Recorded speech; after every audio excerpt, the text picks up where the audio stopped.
Hello. Okay. Pleasant morning to all. I'm Aisha from the Department of Biochemistry, first year MSc. Today I would like to welcome our speaker, Dr. Nagati Halli, and Dr. Chandrasekhar Joshi. And I also welcome all the participants and the technical team. Enjoy your day. Thank you.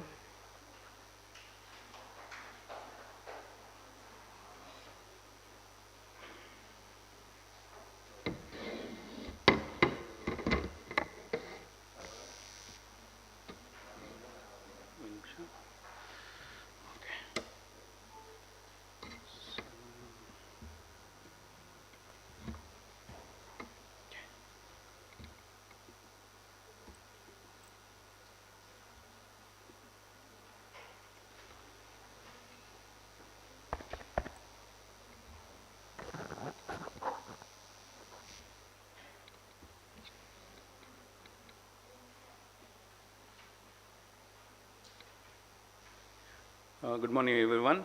I hope you had a great 2 days of session. Hope you learned many technologies, research, uh, understanding cancer biology. I think today is a little bit longer day. Looks like we have more. I'll be talking in the first session, and then second session Joshi, and then after lunch we into the tutorials like yesterday and day before yesterday. Um, so today, day 3. So after talking to all of you, I am also discussing with you. I think I realized that I think more of PhD students here, right? And those who want to do PhD, and also those who are in MSc want to do PhD. So I thought giving you a little bit of story about the PhD program, right? Um, One of the story I selected, changing a little bit of some of the slides, even though the targeting cellular signaling and tumor microenvironment is the same, but the story I'm going to start with one of the student. Her name is Samara Singh. She did PhD with us, and she's now in the postdoctoral fellow in Johns Hopkins University. It's one of the great university. And I'm going to tell you her story when she came to do PhD, and what did she do, how did she conduct research, and you will get a story from her. And at least she published a great paper. Cancer research paper is not easy. As a graduate student, means the PhD student, publishing in a cancer research is a great paper. And also the suffer, and then the, how much patience you have to have as a PhD student, and also guidance, mentoring. The same time, learning, the passion you have to do the PhD. I think that is a story that you're going to learn today. You're going to see what exactly happened to her, and how did she finish, and how did she accomplish, and now she's doing even great. So I think it's important for you to know how to conduct PhD and what you go through. Probably she went through the same story. Okay, it's her story. Okay, we all know now therapeutic resistance, right? So when she came to laboratories, she started working on what projects we have in the laboratory. Overall working what projects, right? She started with that, talking to people, talking to MDs we have in our laboratory. We have a lot of medical students, those who have done MBBS in their medical school, and then they'll be doing the MD program, and all they come to a lab to do research. Any clinicians there, they do research 2 years. Most of them. If you want to get into a fellowship and go into a program like that, in a good university, academic environment, if you want to go work in a hospital, you have to conduct a research. Okay, 2 years of research is a great thing, right? That concept is good because even the medical students and the doctor, they will know how to do the research, and also they will know how to read papers, and if anybody has published any research, then they will know how to do this kind of things, and what exactly happens when you conduct some research based on whatever they are treating with, diseases or whatever. And that's why they need to know the research base also. That's why they come to the laboratory. So she, as a PhD student, right, she talked to all these doctors, talked to all these, and graduate students. Already they are in the second year, third year, fourth year. Also postdocs, they're all done PhD. And there are postdocs, MDs also in the laboratory. And they will be doing the research in the different programs. So she will talk to all of them, and then she'll like figuring it out, what do I do, right? So mentor is not going to guide you everything. You have to come up with the logics. As I said, when you decide to do PhD, that means you're already scientist. You have to start thinking like a scientist. So you have to discover what you want to do as a PhD student. Though she started with, we had a therapeutic resistance in pancreatic cancer is a big, huge problem, right? You all know now. And remember, this is a pancreatic cancer again. It can be any cancer. The story is the same thing. It doesn't matter which cancer how you want to do, what you want to do, but the story is going to be the same thing. So she understood that it's, the 90% of these cases, they have a KRAS mutation. KRAS is an initiator in the pancreatic cancer progression, and also it activates pro-inflammatory, networks. And she understood she read a lot of papers, and we had everyday communication, and we used to talk, and she learned all this. And also she learned signaling pathways, right? And you take one single cell from the tumor microenvironment, and if you enlarge and see, and you'll see a lot of signaling pathways. I showed you yesterday, like cell-cell communication, right? You saw the receptors and signaling between the cell communication, how they communicate each other, and what activates and all those things, right? So the same way, she went and searched all these pathways, and then she selected some of these pathways, and at the same time, what she was actually studying was all this STAT3 that we have done before. STAT3 is an inflammatory activator, and she also saw that STAT3 can activate all these IL-1 alpha, beta, IL-6, all this pro-inflammatory ligand. She studied all these things, but remember, you all start with something similarly, but you don't know where to start with, right? You know all these things, but where to start? How do you start, right? So next she continued understanding the therapeutic resistance, and then she took all this single cell RNA sequencing data, like I told you, public data system, like she went to public data, and she downloaded all these things, and she learned R. She learned R means it's a program. So R is a program. She learned R so that she can actually figure it out herself by downloading all this public data, and then she analyzing herself, making sure that, because going to the bioinformatician every day, every other day, and getting the data done, probably it's a big problem. But rather, all these postdocs, what they do, or the graduate students, they learn themselves. It's not a big deal. It's actually, you can learn faster. Like within a week, I think you can actually program it such a way that you can learn. It's not a big deal. You can actually learn. Anybody can learn anything. So she learned the program, and she started looking into different cellular components and in the non-tumor and tumor, and also in the tumor, different components in the different KPC mice, that is a KRAS P53 mice she took, and the PKT mice that we had in the laboratory, another genetic model. So she took all this data and she was analyzing it. And also she knew that the stroma is a big problem in pancreatic cancer. She knew CAFs, and she also studied ECM, that is an extracellular complex, and she kind of went into a tumor microenvironment, studied all those things. She got all the knowledge of what exactly is going on in pancreatic cancer. What is important in pancreatic cancer? This is important. You get all this knowledge, and then she was searching our papers. What did we publish? Because when you go to a laboratory, one investigator laboratory, you have to search what that mentor or anybody working in that area or group, what they have published before, because it's important so that they will give you knowledge and the guidance. That's what she did. She went back and saw all these papers that we have published before, I told you this story, MEK and STAT3 story, inhibiting both the signaling pathway, what happened and all. Remember again, I'm linking our own studies, that's how they do. They link and study because the knowledge has been developed already.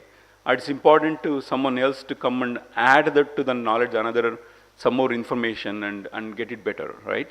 So that's what she did. She took all this information, she read all the papers that we published, and she came and asked a lot of questions, right? And also, when we did this study, like this is a in vivo, that is a tumors they have taken, treated with either the STAT3 inhibitor or the MEK inhibitor, or together, and she took all this information, right? And also, at that time, there was a lot of papers published understanding the calf heterogeneity, right?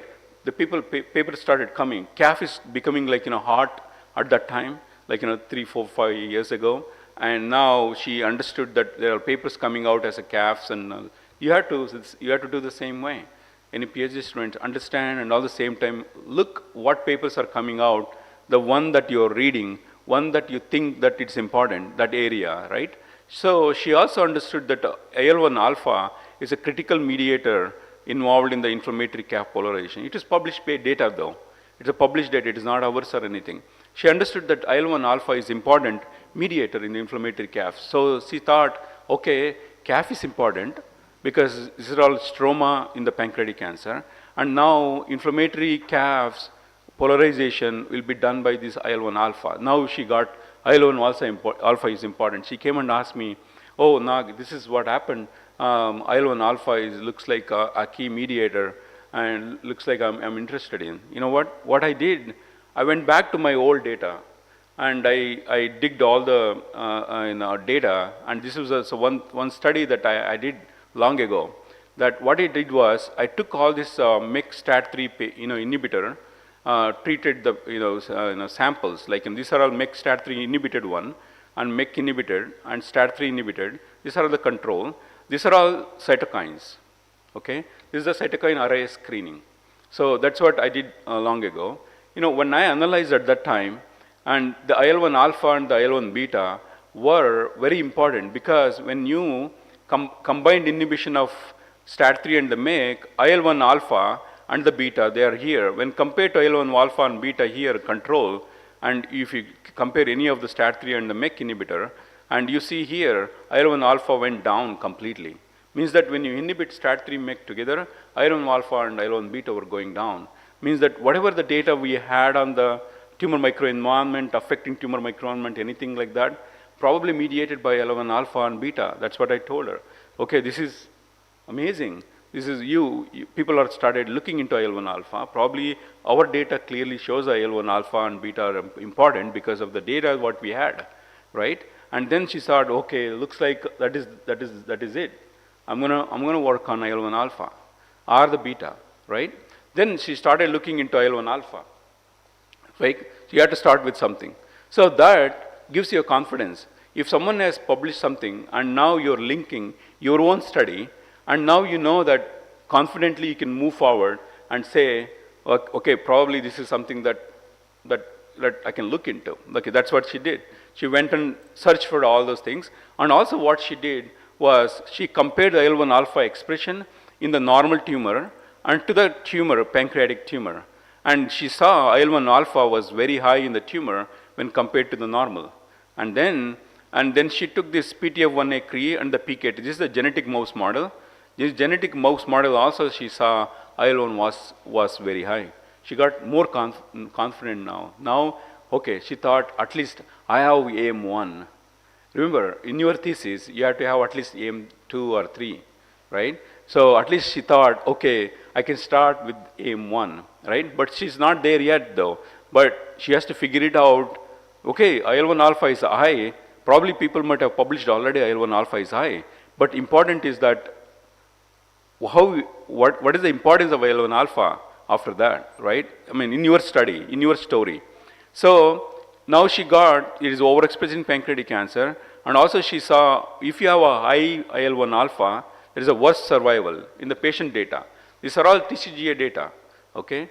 Now remember, what she did, she collected the data of IL-1 alpha, she went to TCGA database, and she looked at the IL-1 alpha story, anything that data are available, and she saw IL-1 alpha, if you have high, that is worth survival.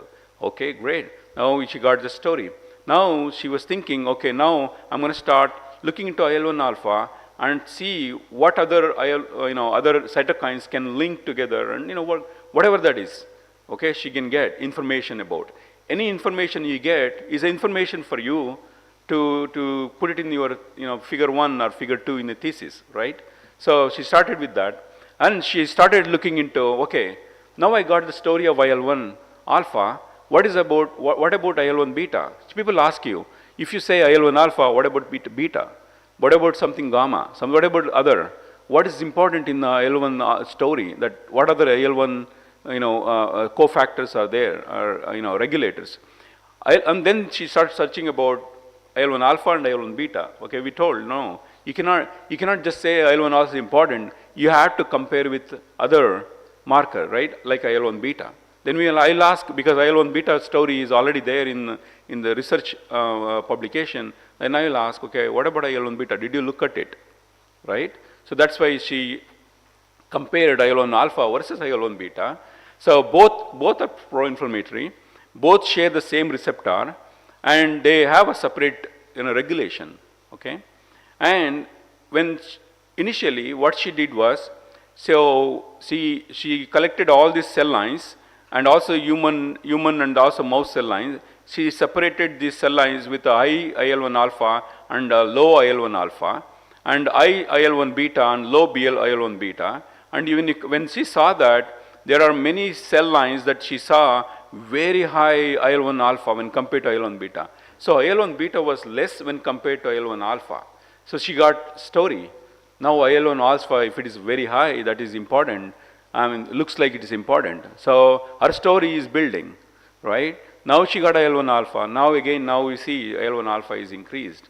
So that's how you connect your story. You study, and probably she might have changed to IL-1 beta if IL-1 beta was high. Then she would have looked into IL-1 beta and whatever happens to IL-1 beta. But your story also will be important, how you are building your story.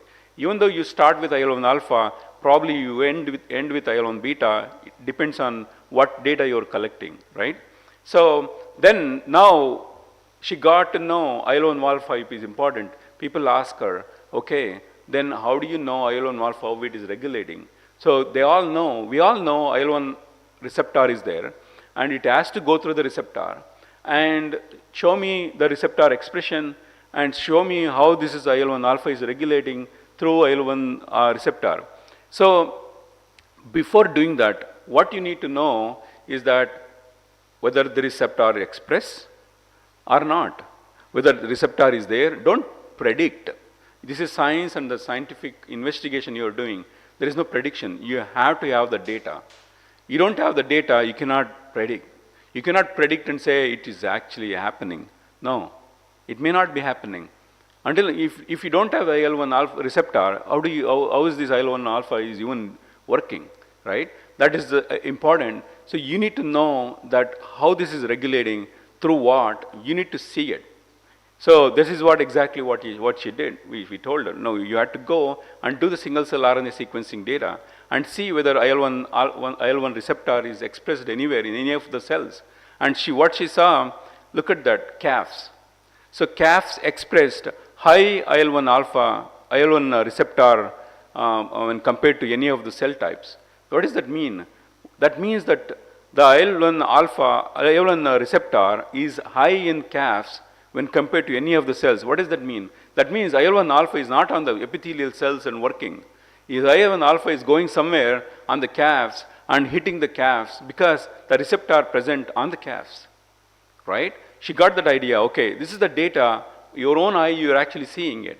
IL-1 receptor is present in CAFs, right? That's what she did. See, that's not enough, right? So, when you are doing the research, okay, now receptor is present. Okay, now you have to prove it because it's science. You have to prove again and again in multiple ways that same thing, right? Just not one time, just not one experiment. You have to prove in multiple experiment the same result, it is happening. That is the confidence you have to build. Confidence you have to build with the data, right? That's what she did. She did a lot of confocal microscopy. She did a lot of flow analysis just to show with the EpCAM positive, means that epithelial cells separated, the calf cells separated. She just separated all those things. Okay, now looked at EpCAM positive, EpCAM negative, and the calf positive, calf negative, where the IL-1 receptor is present or not. She confirmed.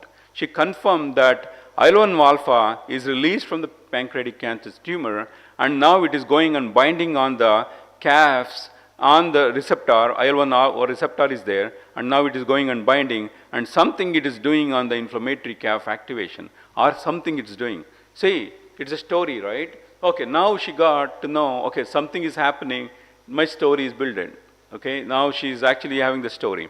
Now, next question comes, okay, she comes, okay, she's happy.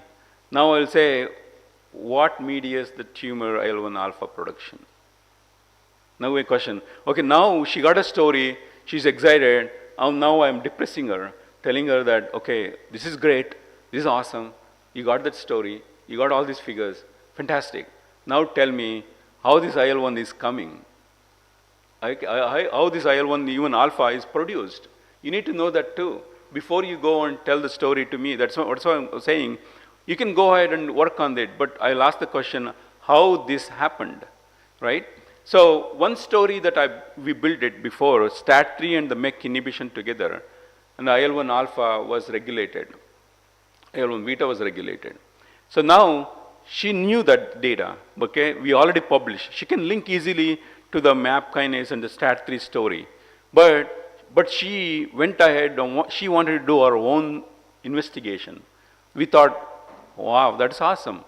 You never know. IL-1 alpha is, for example, IL-1 alpha is not just regulated by STAT3 and MEK, but it is regulated by many other signaling pathways. It's not one. In cellular signaling study, it's not just one signaling. Only you're studying one signaling, as I told you in the beginning, when the first day one, that there may be multiple signaling pathways affecting the same thing, right? So it's the same story, but she wants to do her own screening. She wants to study, understand how that IL-1 alpha is really regulated. Probably there may be other signaling pathway, maybe stronger than STAT3 MEK, okay, maybe weaker than STAT3 MEK. At least she has a story. If it is weaker than STAT3 MEK signaling, and she can tell that STAT3 MEK is a stronger, and when compared to many other signaling, she has a story. And if it is other story comes in, and she can say, when compared to STAT3 MEK signaling, regulating IL-1, I found a new signaling pathway which is more important than STAT3 MEK, like that. Okay, you have this either, you can make the story, and you have that, you can make the story too, but in a different way. But you have to find a story, right? So that's what she did. She went and looked at the TCGA database again, okay? And what she did, she separated the IL-1 alpha high, IL-1 alpha low patients, okay? It's a data, you don't have to do anything. You separate them, if you know how to do it, because you have bioinformatics analysis, and separated those, and she saw all the differentially gene expression, and she conducted analysis.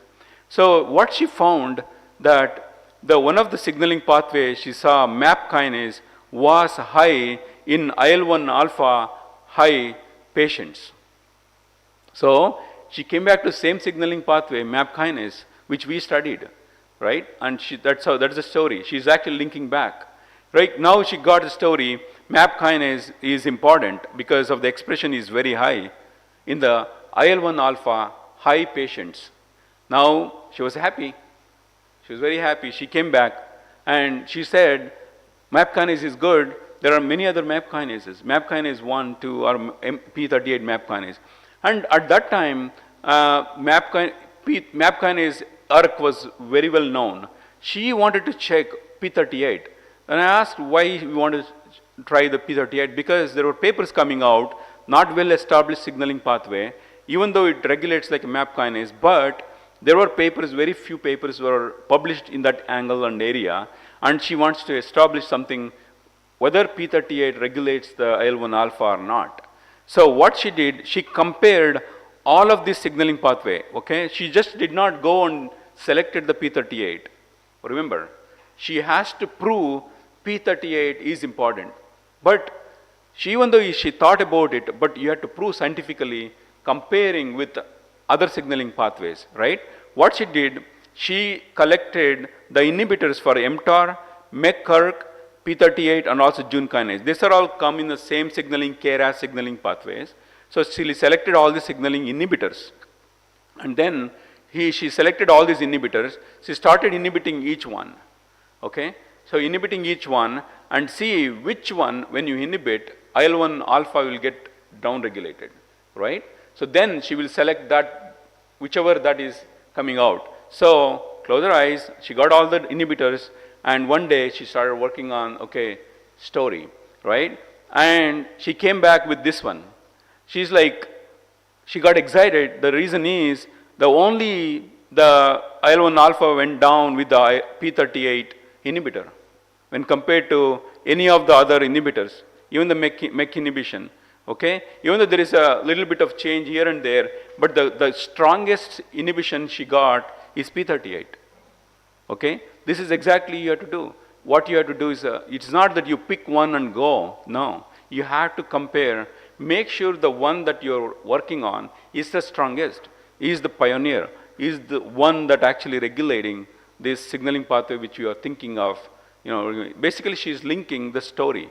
Right? It is not that if she would have got mTOR, she would have started with mTOR. If she would have got the JNK, she would have started with JNK. It is not that she wanted to do only P38. It is just that. So it's about what data you get. You have to go with the data, not with your prediction. Right? You can predict, but end of the day, your data has to say that. Right? So that's what she did. So then she got excited. She got another story to talk about maybe AIM2 or AIM1B or AIM1A in a thesis. So she started with, okay, MP38, she got, okay, freshen up and started with MP38, she got inhibitor, and now next question come, okay, what you gonna do, right? Like you start looking at the picture, she already started with the literature, P38, what is happening in other cell line, other cancer or other diseases, where is this P38, how this is regulated, what actually, she was like, one day she was happy, another day she was suppressed and depressed, and all these things happen. But you know what? It's a process. It's a process. You study papers and you get a lot of knowledge, and that time you have a lot of questions, right? But the questions, you cannot answer all the questions, but you have to answer the question that which you are working on. And what she did was she started digging how this P38 is regulated, what it regulates. Okay, she came and asked me, okay, whether P38 has any role on anything regulations. Then she saw CREB here. She saw CREB. Oh, you know what? P38 activates other transcription factor. It also activates CREB. That's yours work. Okay, we were working on the CREB. I told you the story in my first talk, and she thought, no, look like our story is linking. Okay, great, linking. I don't know whether P38 regulates CREB or not. There are papers published, but it's okay if it is good. What the only thing matters is that whether it is helping you to investigate. But we can actually take the story later on. Again, I'm telling you, they all linked in the story in the later. But important is that she has to graduate, right? At the same time, she has to publish a good impact paper. Otherwise, she will not get graduated. And also, her story has to be true and novel, right? She has to build a story which is actually novel, true, and it is happening, right? It should, so she should not take the CREB and kind of dilute your work. You focus on what exactly you're trying to investigate, right? So that's what she did. She forgot about CREB and she forgot about everything.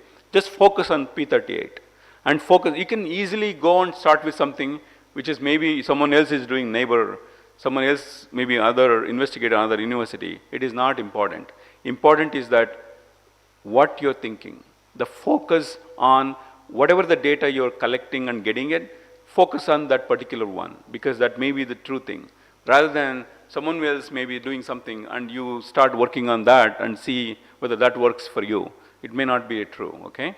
So that's what she did. She went back and started working on P38.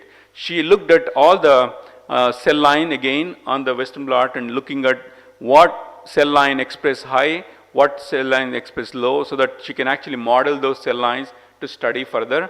And she did all those analysis, and also she did IL-1 alpha, expression in all these cell lines, and she compared which cell lines. Like for example, if you take SW1990, okay, or the other cell lines which are high in P38, also high in IL-1 alpha. So she selected. It is not that she only did these ones. Remember, she might have done multiple other cell lines. She screened all the cell lines. She selected the best out of it.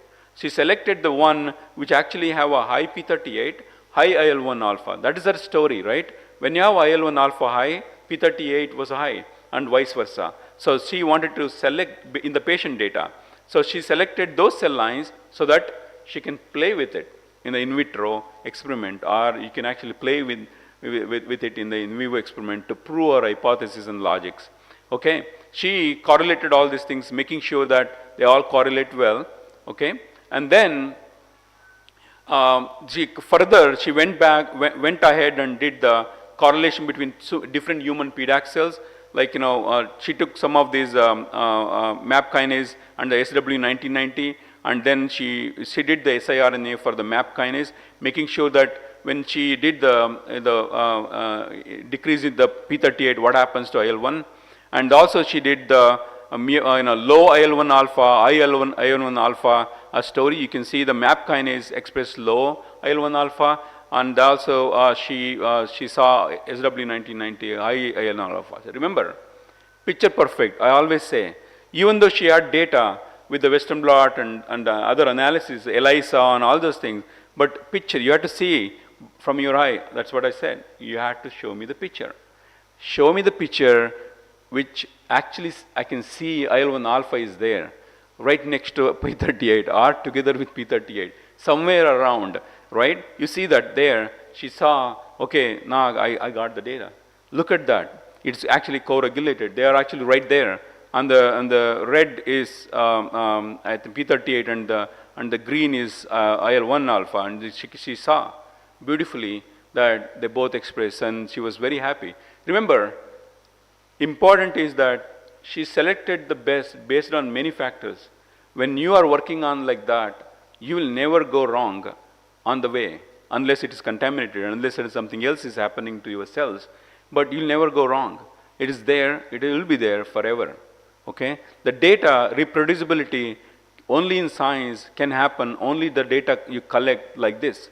Otherwise, you'll never get the reproducibility of your data. If someone else is doing it, they may not get it. Okay, it is important you take this data and conduct in experiment SW1990. It will express high P38 when compared to MAPACA. It will express high IL-1 alpha. Doesn't matter who will do it in whole world, right? That is, I think, the important thing in scientific world, right? And what she did, now she got even more excited. She got a model. She got these cell lines.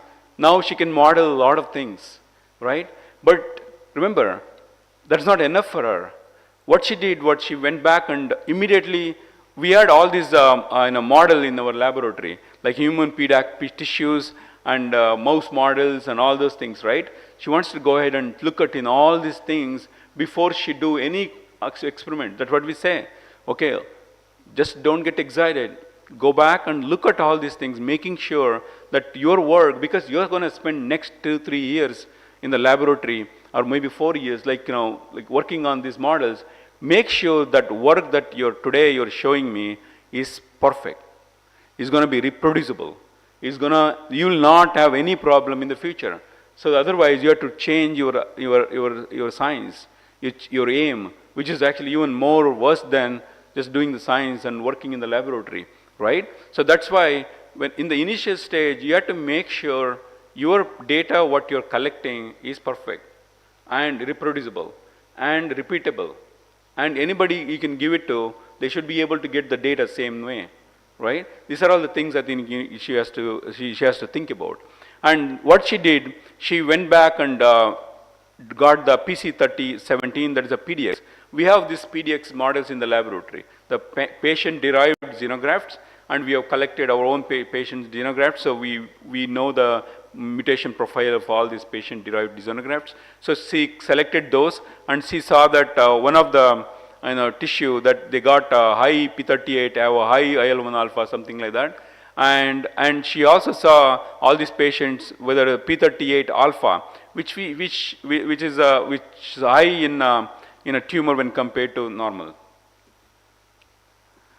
And then she went ahead and looked at many other human tissues, and she wants to make sure they both co-regulate. Means that P38 and also high P38, low P38 in a patient tissue, so that she wants to make sure that she collect all this data before she move forward. And also she went ahead and looked at the different mouse models we have in the laboratory, like KC. KC means only KRAS activation, and the KPC is a KRAS activation, and also P53 mutation. And another model we have in the laboratory where KRAS mutation and also TJ beta receptor knockout model. So she collected all these tissues from other investigators. Remember, this is a collaboration between the colleagues. If you see in our paper that published, so there are many other investigators in the laboratory that they are working on, PhD students and other. So they all talk each other during lunchtime, and they collect all the information. Hey, can you give me your tissue? I will also look at IL-1 alpha. Okay, yeah, but you have to give me this. You have to give me that. So it's like that. It's a give and take business. So there will be fight. There is other things, right? But make sure that your colleagues, you're friendly, and you're having a nice dinner, lunch with them, and having coffee all the time, because they are the one giving you data. Okay, they are the one giving you a material, so you have to be good with them. So that exactly, so she collected all this tissue from different people, and then she looked at P38 and IL-1 alpha, and she got all the data. Now she saw when compared to KC here, like right here, when compared to KC, only KRAS mutation in the cancer, you all know already, but only KRAS what happens. I already told you the story. But in the cancer, when compared to KC, is high. She saw IL-1 alpha, IP38.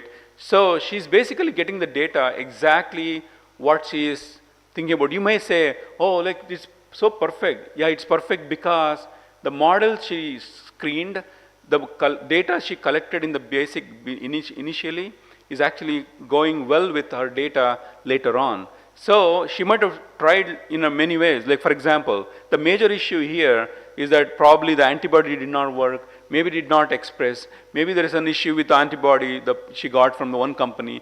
These are all the small technical issues will be there. But important is that figuring it out, all those things, and coming here in the end, perfect data, right? Like that. So there's a correlation study. So now she is ready.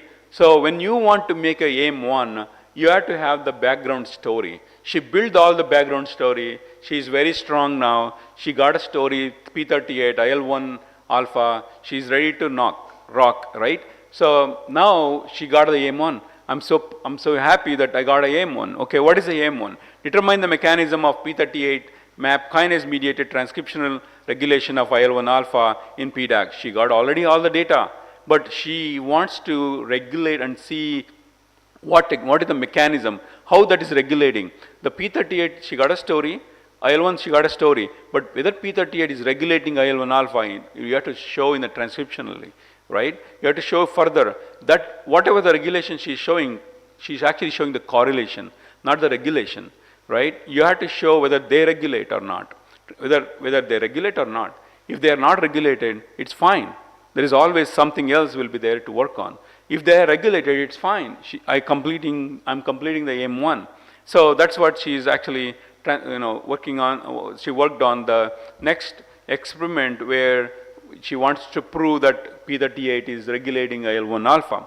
So what she did initially, she did the P38 inhibition in different time point, different concentration and all, and she screened all these high IL-1 alpha cell line and low, and whatever that you guys saw the data. She selected the high IL-1 alpha cell line, low IL-1 alpha cell line, and the medium expressed IL-1 alpha cell lines, and she started inhibiting the P38 and looking at P38 inhibitor and look at whether the P38 is inhibited or not. Okay, these are high IL-1 alpha, low IL-1 alpha, but she's using the p38 inhibitor to make sure that whenever she goes to the next experiment, this is not going to haunt her again, something making sure. Okay, she analyzed all those things. She also analyzed the IL-1 alpha release from these cells. High IL-1 alpha, low IL-1 alpha release she saw. Remember the figure I showed you. The IL-1 alpha has to go to the IL-1 receptor on the calves and regulate in the calves because there is no receptor in any other cell types, right? That's why she has to look at the IL-1 alpha release from these cells, right? And also that's a key thing. That's why she did ELISA to look at the IL-1 alpha release, okay? Making sure these cell lines are cell lines and making sure these cell lines are really going to work for her. And then she went ahead and knocked down the P38 and see, because what she did all these things is all the drug study, right? Drug can be anything. It may be off target. It may not be directly regulating your cell thing. The reviewer is going to ask you, okay, did you do genetic knockout or did you do genetic knockdown? So anything that you can show in a drug may not work in the genetic knockout. Also, the vice versa is also true. You have to, if you are saying that it is P38 is regulating IL-1 or vice versa, whatever, you have to show genetically that they are the one. But you're saying is it's not the drug you're saying they're regulating. That means that genetically they are to regulate, right? So she went and did the knockout gene, and she saw that reduced IL-1 alpha expression in the P38 knockout. So it's basically she's seeing whatever she predicted on the drug study that it is happening. Remember, it may not happen all the time. Okay, it may be different, but drug can be off target. It can inhibit other signaling pathways too. Okay, so you have to make sure before you go, further you're doing anything that it is happening the way that you're thinking. So then she did the promoter assay. So now she wants to make sure P38, regulating IL-1 alpha, or at the transcription level, you have to look at the promoter.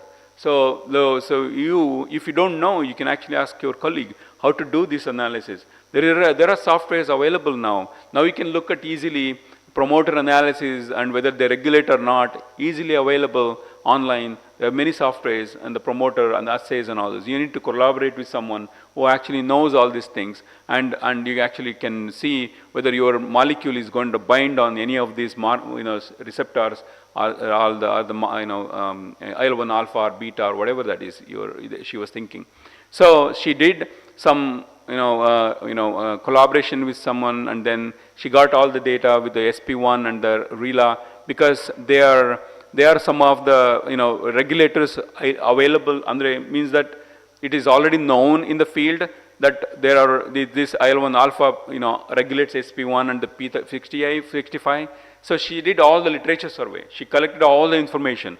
So she put together and she collected, okay, marked here, and you see the color pencil everywhere on the paper, and she just took it out. One day, like cracking her head, okay, what transcription regulators in a promoter analysis I should take. There may be tons of them, right? Because each one will regulate tons of them, but you have to select the best out of it that actually works for you. It is not that SP1 and P65 she collected. She collected a lot of them, but these are the ones worked, and she went ahead and published those data.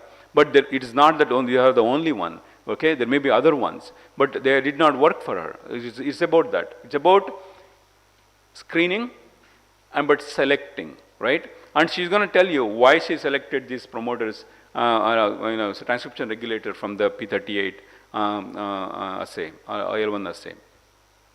So then she collected information on the SP1.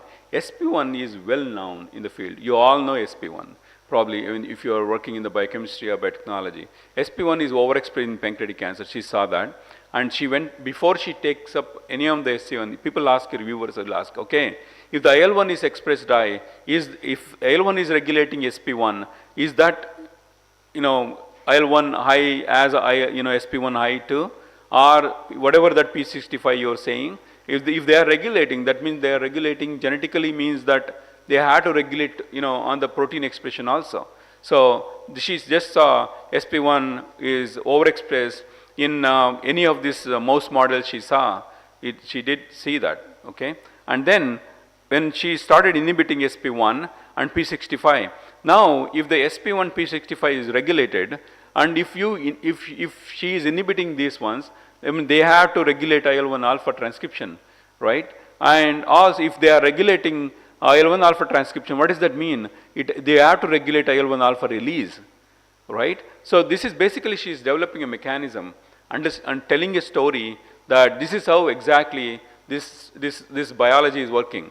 Okay, she can go ahead and do the CAF analysis and all. It's fine. The reviewer is going to ask you, yeah, because you are building a story. You are a PhD student.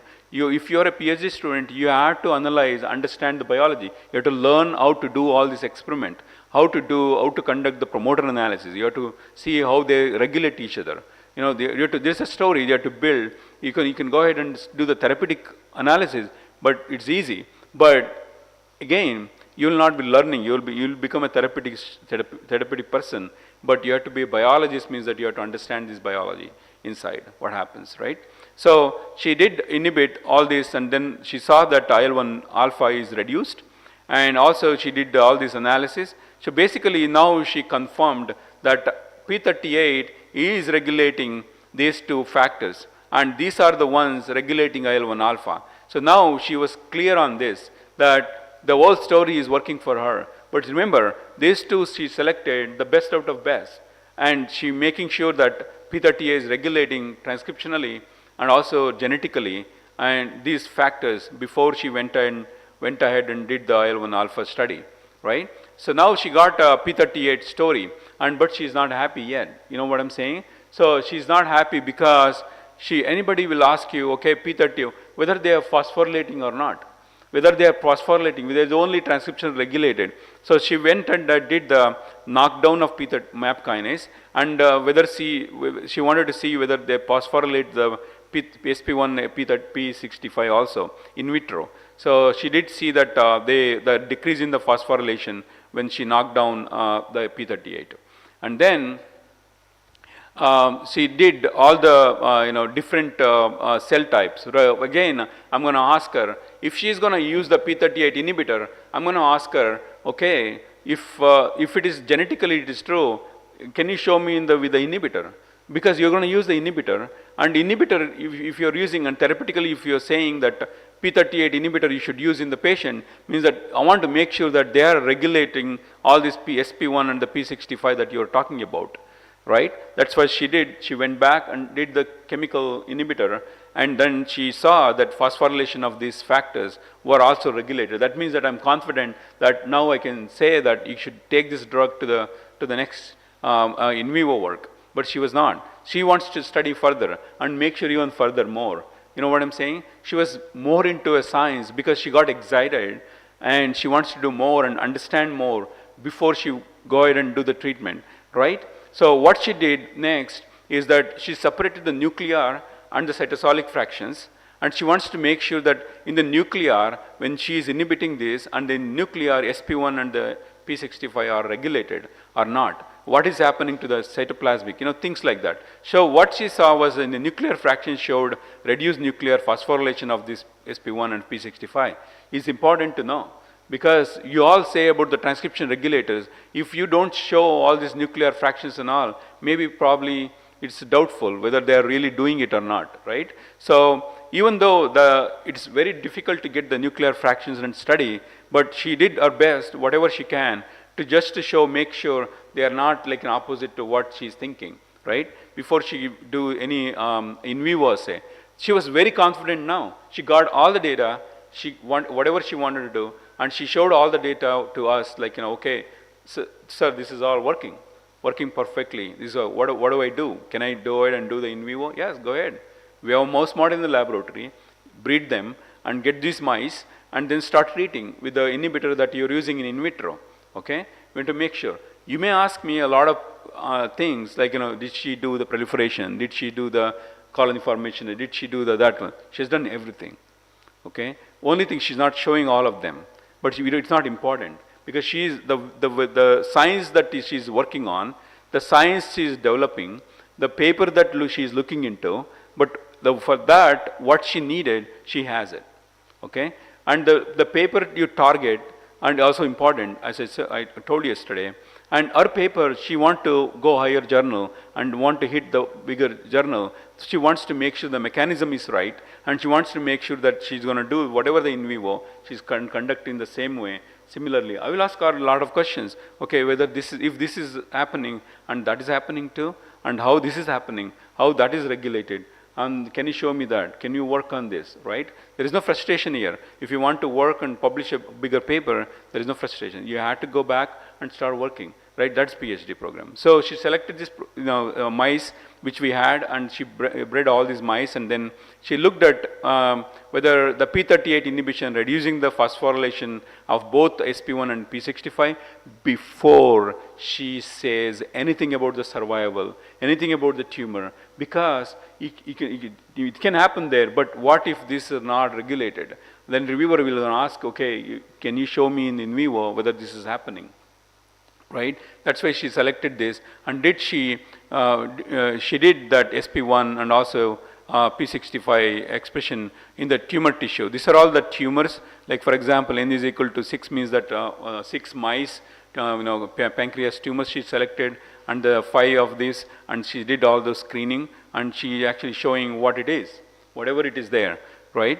So did she that decrease in the SP1 and the P65. So next, okay, now we know that P65 and SP1, bind, P38 inhibition reduces these ones, and whether this is anything happening to the IL-1, promoter and human PDAC cells. So what she did all these, chip qPCR analysis in a high IL-1 alpha producing human PDAC cell lines like SW1990.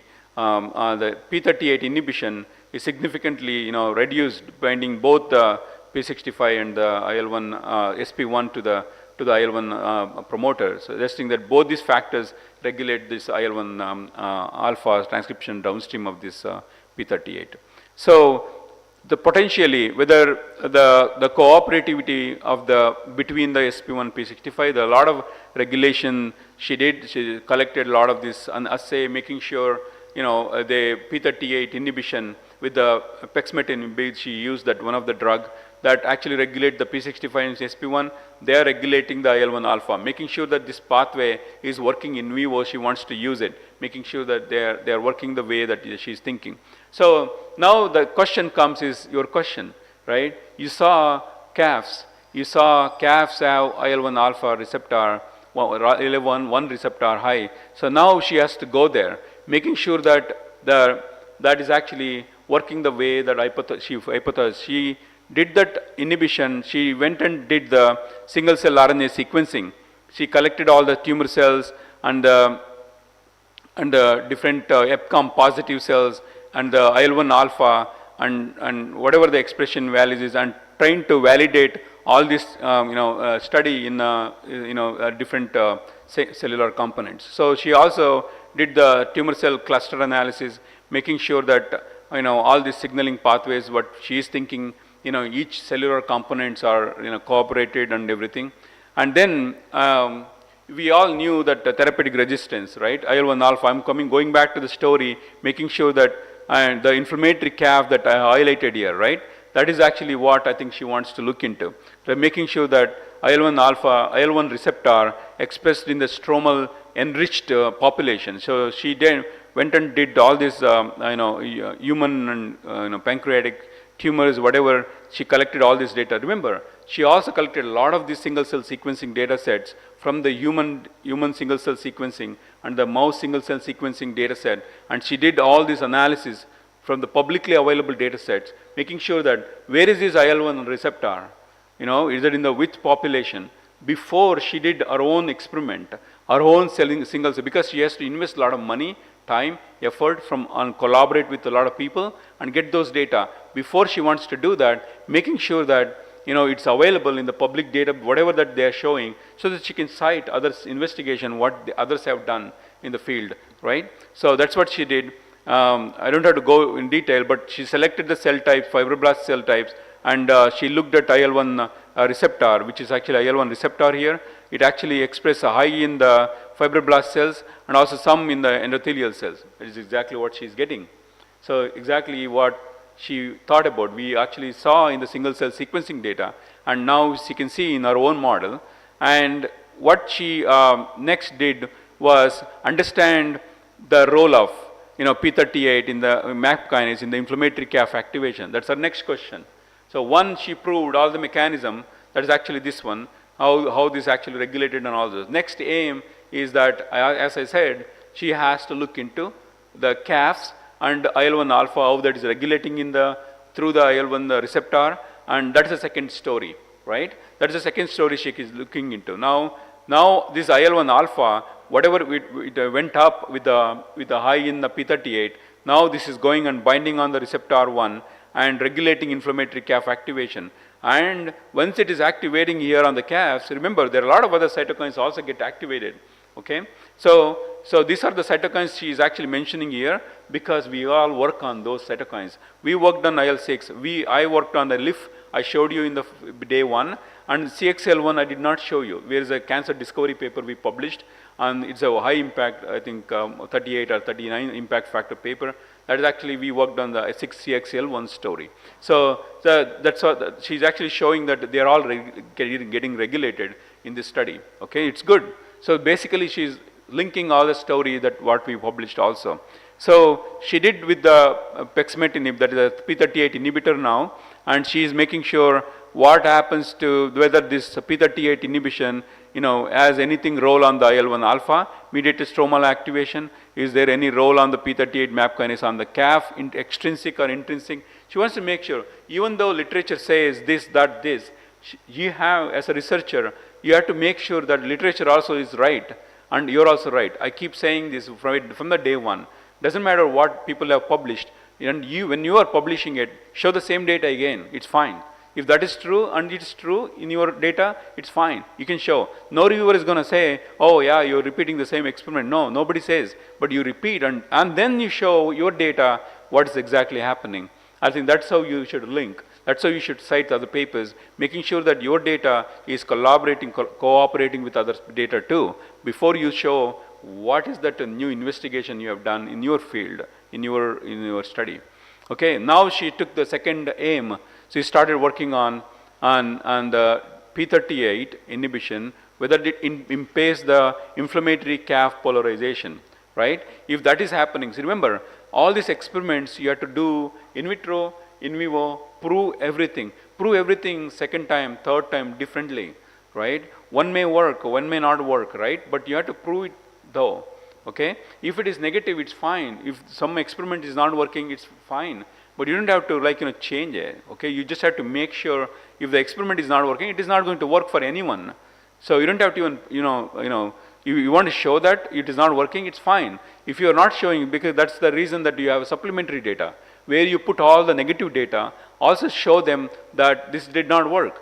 But reviewers may ask, okay, why it did not work? That means it may work or not. Not all the reviewers going to ask, but you as a scientist, you will know how to answer if you are conducting this experiment correctly. Okay, you can tell them this is how I conducted experiment, this may not be working. I will be working in the future in the laboratory, we will investigate those. It's fine. We are all human beings, we understand it, right? That's how it is. So she basically went and ahead and did the P38 inhibition. What she saw was here, she's putting the P phospho-STAT 3 inhibition and all. Remember what we were talking about, the MAP kinase inhibition and then the STAT3 going up. Remember, in our case, it's opposite. P38 inhibitor is not doing that. It's actually doing the other way. But it's okay. It's interesting story. I'm going to tell you a little bit more on this later on, why this is happening, why she's actually showing this. And in the summary of the AIM2, there's a AIM2A. That's what she just showed, the calf, just the interaction between the IL-1 alpha towards on the IL-1 receptor, right? She just got all this reduced inflammatory calf activation, and she saw all these IL-1, IL-6, LIF, CXL1, that we are all working on all those cytokine factors, chemokine factors. And in the AIM2B, what she asked herself that can calf intrinsic P38 MAP kinase inhibition impair any inflammatory activation on the cancer associated fibroblasts, that is the CAFs. So she started working on the AIM2B here on that question, right? Now she is going away from the tumor intrinsic to tumor extrinsic, in the tumor microenvironment. So exactly, our title was targeting tumor microenvironment. That is what I think now we are going. From the signaling pathway, we are moving forward to the tumor microenvironment. So, right, specifically. So, okay. So now the first question is whether the P38 inhibition impairs the inflammatory stroma. So what she did was, she did some of the stromal markers, and STAT3 was an inflammatory marker, well-known marker. She saw that inflammatory marker, CAF also expressed STAT3. So she wanted to look into the STAT3 and also P38, and she did that. And she analyzed all these L06, CXL1, CXL8, all these inflammatory CAF markers, cytokines and chemokines, and she did see that inhibition of all these major cytokine chemokines before she finalizing to go ahead and do the chemotherapy, whatever the study that you're thinking therapeutically, and blocking this P38, whether it reduces the IL-1 alpha mediated inflammatory stroma. She looked at all these markers again with and without the P38 inhibitor, and the IL-1 alpha activation means that she activated with IL-1 alpha and inhibited the P38. So she did the vice versa studies too. She is making sure that whatever she wants to do, and like Anakinra is another inhibitor for the IL-1 receptor. Okay, if she blocked the receptor, IL-1 receptor, now she is adding IL-1 alpha, it should not happen anything down because she is blocking IL-1 receptor. If you don't have the receptor, it will not do anything downstream in the CAF population. So that's exactly what she is doing, making sure that it's not happening, right? And then she did the MAP kinase inhibition, whether this reduces the fibroblast markers. She went and looked at the fibroblasts here in the single cell RNA sequencing she conducted, and now she's screening all the cytokines in the fibroblast subculture. That means, remember, these are all the single cell RNA sequencing. She got the population of each one, and she is looking into the transcription regulator in each population, making sure that these transcription regulators are all, cytokine chemokines are all regulated before she go ahead and tell you the story of the inhibition. So she saw all these were regulated, and the one that she showed, and also the one there are new factors here, and subcultures in the fibroblast cells specifically. Okay. Then she took these fibroblast cells, and then she asked question, what else is going on in the whole population, just not the transcription regulator, there's not cytokines and chemokines, what other things are going on. And she looked at all these different signaling pathways. She has the collagen pathway, there's a TNF alpha, they're all important signaling pathway, making sure that you know all these things before you finalize your data, right? The pharmacological P38 inhibition reduces the fibrosis. She wants to make sure the fibrosis was down. That she used some of these markers for the fibrosis, and she did all those fibrosis analysis, like Tichrome blue and the Sirius red, all this standard you all know. So making sure that this fibrosis was reduced. Why she is doing fibrosis? So because we are talking about the calves. Calves are fibrotic components. So she is making sure that the calves were regulated when she uses the P38 inhibitor. That means nothing is, the IL-1 alpha not coming, and it is not doing anything to the fibroblasts. That means that fibroblasts are down and maybe affected, right? That's what she is doing. Then she did the orthotopic model. Remember what model that I showed you? So one model is not enough. I keep saying you have to show it in a different way. Then I ask her, okay, you know what, this is genetic model, this is a very aggressive mouse model, what you used? And can you show me the progression model? In the patient, in the progression, cancer progression happens, a long time.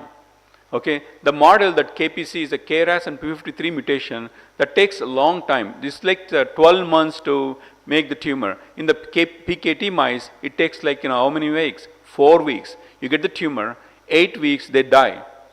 In the KPC model, it takes 12 months. It makes like 8 months, then there will be a tumor, and it takes forever. It makes the to get into a metastasis and a lot of other things. So she took this model. So she took the KPC model. is she injected orthotopically to the pancreas and make the tumor, and she wants to study, make sure in another model that the data that she collected is the same and true in another model too, and that's all. So she just repeated all the markers like I showed you in the other model. She repeated again in this model and making sure that they're all working the same way like I showed you before. So what she did was, next, calf specific deletion of P38 MAP kinase. Okay, whether our question was P38, whether they express on the calf or not. Okay, that there was a single cell sequencing data she showed. The P38 was also expressing on the calves a little bit. Okay, just not in the tumor cells. She wants to make sure whether the P38, whatever the inhibitor she is using, whether it is from the tumor it is affecting, or in the calves maybe the P38 inhibitor and inhibiting it, that may be affecting. So just kind of like that, and she did all those, making sure that COL1A 2. There's a mouse model she developed with the MAP kinase knockout, and she just saw that Sirius red was low. That means that fibrosis was decreased.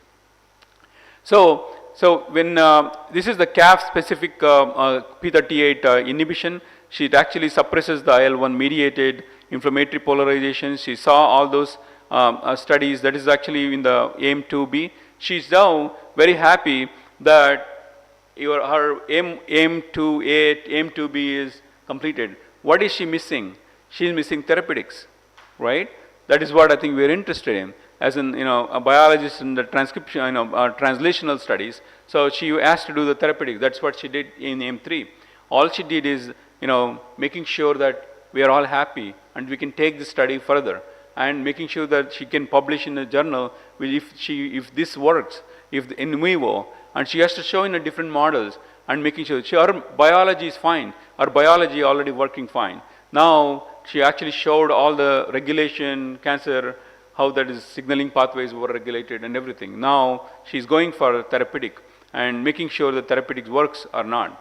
So since she blocked the P38, and it actually showed the IL-1 alpha mediated inflammatory stromal and different experiment, just to make sure that before she do the in vivo experiment, the calf specific P38 MAP kinase, and there is a loss in the intertumor MDSCs, and she just started looking at the different population in the tumor microenvironment, making sure that the P38 inhibition is affecting a lot of other markers, like they are immune markers, like ARG1. She is looking at the macrophage related markers, MDSC related markers, myeloid cells, and all those things. So making sure these are all working, and then she went ahead and did the T cells. The T cells are very important. Now if you see immunology, immune cells, T cells are one of the things, whether she should do the immunotherapy or not in this model. That's why she did the T cells, making sure that all this, she just saw the CD4, CD8 are all upregulated when she inhibited with the MAP kinase, right? These are all the models she's actually showing. She's just proving all the hypotheses before she go and do the therapeutic, okay?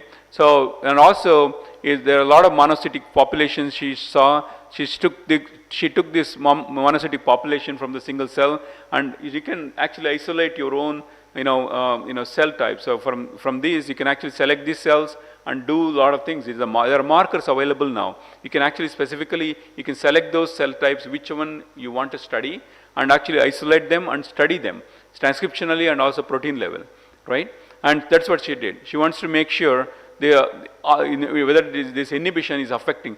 Remember, like this, we never did in our SARC, EGFR, MAP kinase, all the story, because of the technology. At that time, there was no technology. We didn't know how to isolate all these things. And when we got the technology, then we are asking her to do all these things, isolation, making sure. If we had all this technology at that time, we would have done like the same way. But we didn't have the technology. So when the technology, you're getting the new technologies, you have to adopt those technologies in your study. So making sure that the worldwide, everyone reads your paper. Otherwise, they are not going to read. They are not going to cite your paper. It is right. It's exactly you have to compete with the world. Means that you have to compete with other investigator or whoever is actually conducting those experiments with the technology. You have to adopt those technology. If you cannot adopt or conduct experiment in your laboratory, you have to download all this transcription, regulation, and all these factors from the public database and show them correlation of something, so that it will actually relate to someone. At least they will be happy. At least you tried your best, whatever the facility you had, right? You had to try though. You cannot stop it. Okay, that's what I'm trying to tell you. So she had all this, technology. So she was able to show all these markers from different population. She's selecting different populations. She's showing that IL-1 beta also happens. Remember, what IL-1 beta she was saying is not epithelial marker. It is actually inflammatory, mediated. So that's what she's trying to tell you, that monocytes and the macrophages have the IL-1 beta. And when you inhibit with this, whatever the P38 inhibitor, she's now started showing IL-1 beta. Then I ask, okay, you said that IL-1 beta was from the inflammatory markers or from the other cell types, and if that is true, either P38 is regulating IL-1 beta, right? That question will come. Reviewers can ask you, right? So she basically just showing you that it is P38 inhibition is also affecting the IL-1 beta, which actually she started looking at, right? She won the mechanism and everything she did, but end of the day, that question came to her that she has to look at the IL-1 beta, and well, she did inhibit. You can actually see that. Maybe that's not great, but actually it did affect the way that she was expecting. So also she went and did the macrophage population. Remember, she's actually taking each population and studying, making sure that it is happening the same way. It's a complete story. Then only you can actually get this paper to high impact, right? It's actually, you have to develop the story such a way that making sure that you're not losing any of those that you think. That's why you need to have the literature, and you have to study the literature, making sure that you're not missing anything, making sure that you cover everything, so that your study will be impactful, and no reviewers, no examiners is going to evaluate you such a way that ask you a lot of questions. You have to be confident. I have done this. I have showed you. I have everything. You'd ask me question, I'm going to tell you what happened to those questions, the answer, and you're passed, and you're first class. You're like, maybe rank student. It's about showing that and working towards whatever you are doing. Remember, this story, go beyond. Like maybe after 15 years, 20 years, she can come back and see her work, and she'll be so happy. I've conducted all the experiment at that time. Probably in next 15 years, the technology go to the next level, and she may be having a way different technologies at that time. But still the story is going to be the same. It doesn't matter what happens, what technology comes, the IL-1 beta will be inhibited in those inflammatory markers. IL-1 alpha will be inhibited with a P38 inhibitor. Whatever she used and knocked out, whatever the data is not going to change. The technology changes so that I can use it in a different way, analyze these cells in a different way, and maybe a higher level. That's all. That's all you're doing. So our SARC EGFR, doesn't matter what, I can actually show you today with different populations showing different things. But the story is the same thing. Story is not going to change, but only that knowledge that you developed in each population, understand the microenvironment, is going to change, right? So those are the macrophage population. She also looked at the intratumoral granulocyte population. She basically looking at every population is available on those single cell RNA sequencing data. It's important because she is developing a knowledge for her future. Okay, she's not doing because mentor says, or mentor whether he says or not. She's actually developing a knowledge that's forever. So this paper is for a Bible for her, right? It's a PhD thesis. Just imagine, our PhD papers, we cannot forget. I cannot forget my papers, even doesn't matter how many papers I published. So each figure in my mind, last 26 years, I'm still having the same memories, same figures. It will pop up every time, right? Every time it will come and go. The reason is that you spend so much of time investigating something that is for your life. You will be always thinking about it. Whenever you have a free time and looking at something, Nebulin and Titan, when I looked at it, I go back to my paper, 25 years ago paper, I have the PDF somewhere, just look at my electron microscopy data, or ion exchange chromatography. Did I isolate correctly? Did anything wrong? Is it the sigma, whatever the compound, it was right? Is it like an ion exchange chromatography that, so the ion exchange chromatography when I did, I ordered the chemical, came back after 6 months. So I was like waiting for 6 months doing all this in the assay, but today I can get it right away. But what I'm saying is that those days, 6 months, probably for you guys, probably 1 month or 2 months, even now. But what I'm saying is that I waited 6 months to get that compound from Sigma from somewhere because it was not available in India at that time. So I ordered from somewhere outside. So what I'm saying is that she actually looking at all the population, making sure that, she's getting the knowledge. She's getting the knowledge of each population. And then she was a cancer biologist. She got excited with this immunology. She got excited with immunology. She now doing the immunology. She's not doing the cancer biology because her interest was immunology. That's why she went and did all the population, making sure that if she's doing the immunology in the future, this is the starting. She wants to understand each population, making sure that she knows what they do, how they do. You know what I'm saying? You may be a PhD student, but you have to think about the future. Think about your own future, right? Your own future is in your hand. So basically in our future, if she's building right away, right there. So she become now immunologist, and she's not a cancer biologist, okay? So what I'm saying is that she studied all these things, she got excited, looking at all this population, oh my God, beautiful. Like, look at this different population, how they are interacting, understanding these populations. Again, she has to spend a lot of time. I told you, it is like a tumor cell, how you study, you have to study the other cell factors too. The same way, you have to use different technology, but it's the same way you have to study it too. So she is now looking at the T cell population. In the T cells, she is looking at the genes which are regulated in T cells. For the P38 inhibition for her life, even after 10 years, she will come back and do the P38 inhibition probably, because she will see our data and see, I think this population, this gene, I think I looked at the P38, I think there's something exciting, because she saw somewhere, sometime in other immune cells that something else is happening to some of these genes, right? You'll come back and look at what happened to my own data, right? It is like that. It is that the research is always like that. Get excited and gives you confidence when you see your own data, and it's happening the same way. That's why when you are conducting your experiment, conduct it right. Otherwise, you'll feel yourself bad. You'll have a nightmare later on after 10 years. Because if you're not done correctly today, and today probably you'll get away, but after 10, 15 years, it's going to haunt you. It's going to you feel somewhere guilt that, oh my God, I should have done that. I should have not done this one. You know what I mean? Things like that. So make sure that you're going to sleep well.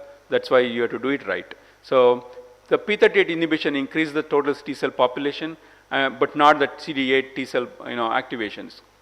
So that's what she compared all these different T cell activators, and actually she saw that CD4 positive, not the CD8 positive, and she was CD4 positive T cell were activation was increased, but not the 8. But that's fine. There are papers published on CD8 population increasing, some people publish on CD4 population increasing.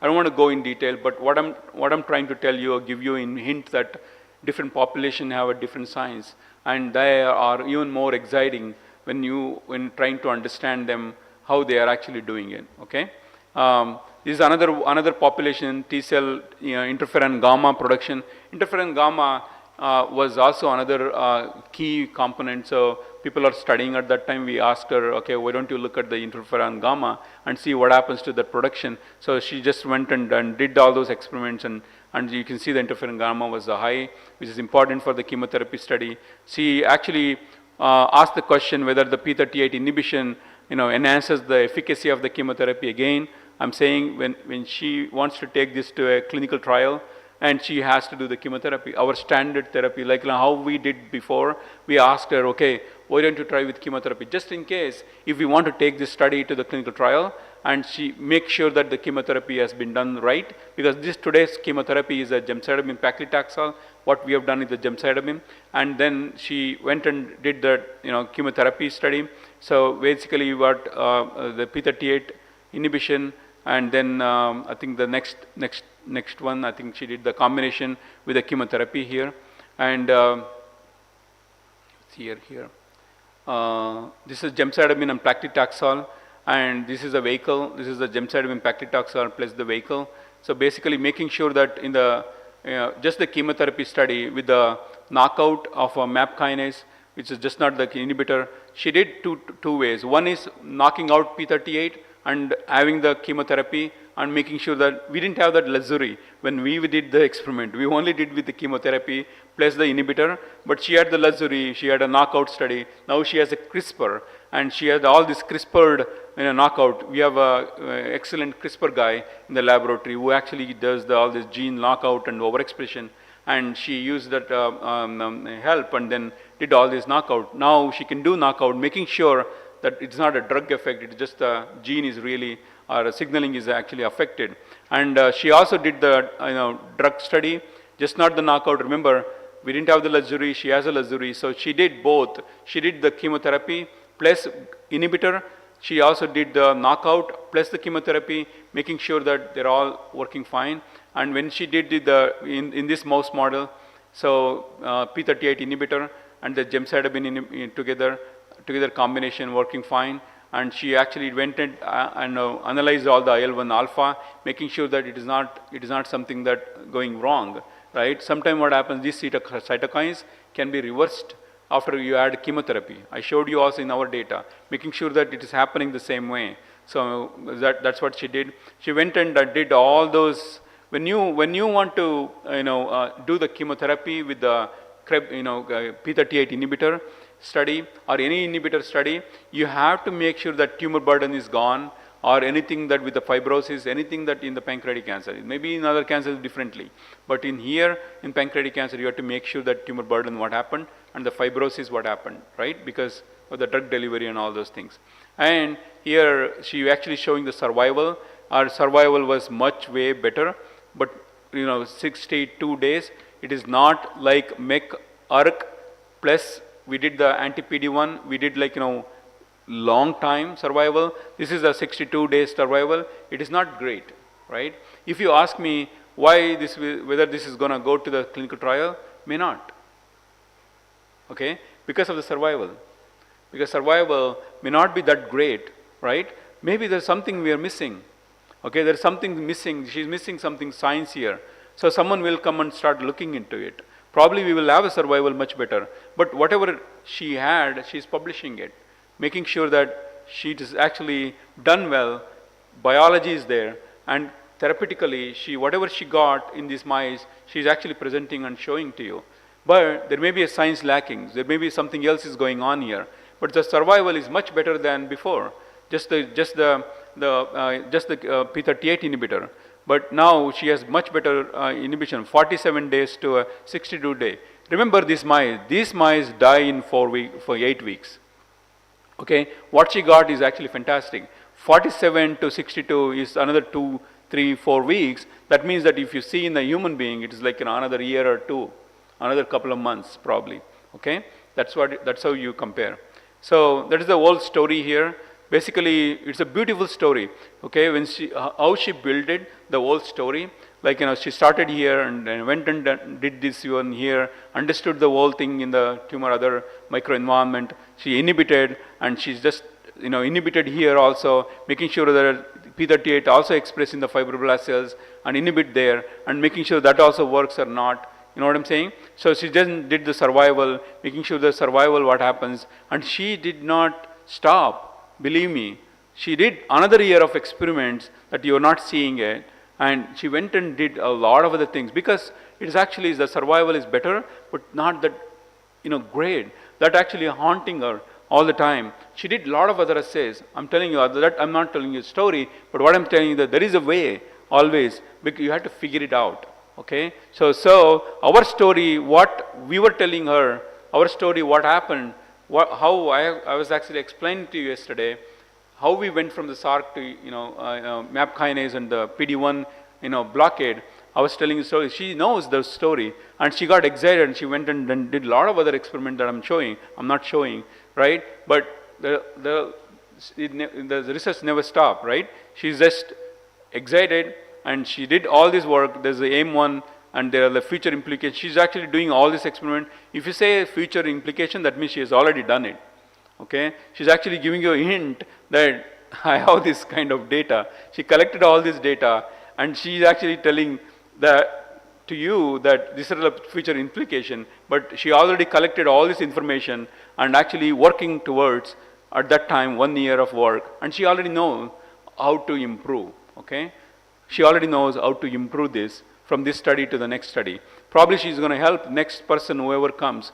Probably she will do it herself.